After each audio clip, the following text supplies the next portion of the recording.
The past 8 days, protesters in Dallas have been marching, calling for change.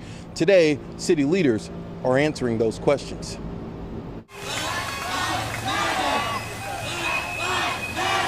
We do this almost every year. This happens a lot. Protests in Dallas have gone on for more than a week, calling for justice and a shift in police policy and accountability following the death of George Floyd. Now, Chief Renee Hall announced a new policy requiring police officers to intervene when they see force being used inappropriately. And the Dallas city manager announced an upcoming policy change, a warning before shooting policy, which will go into effect by June 12th, requiring officers to warn suspects or detainees before firing weapons at them. Monthly reporting of officer contact data on all traffic stops and citations. By the end of June, implement a body and dash cam policy to release critical incident videos.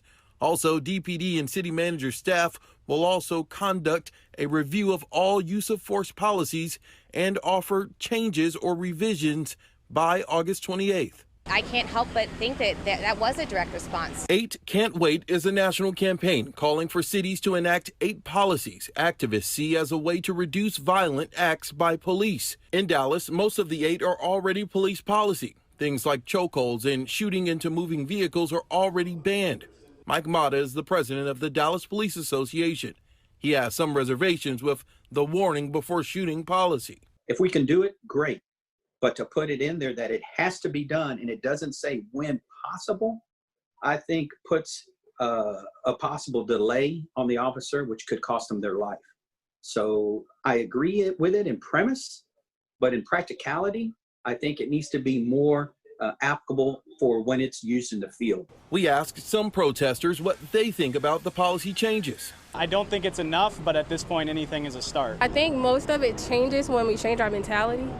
I mean, you can put the policy in place, but if your mentality isn't changed, then what are you going to really do about it? Many say this is a start, but some believe there is a long road ahead. This is not new news. And we really can't just create another hashtag and move on. That's not what this is about. And I think that the people of Dallas coming together and saying, hey, listen, it may have been 10 days ago. We're on day 8 of being out here, but we're not done yet.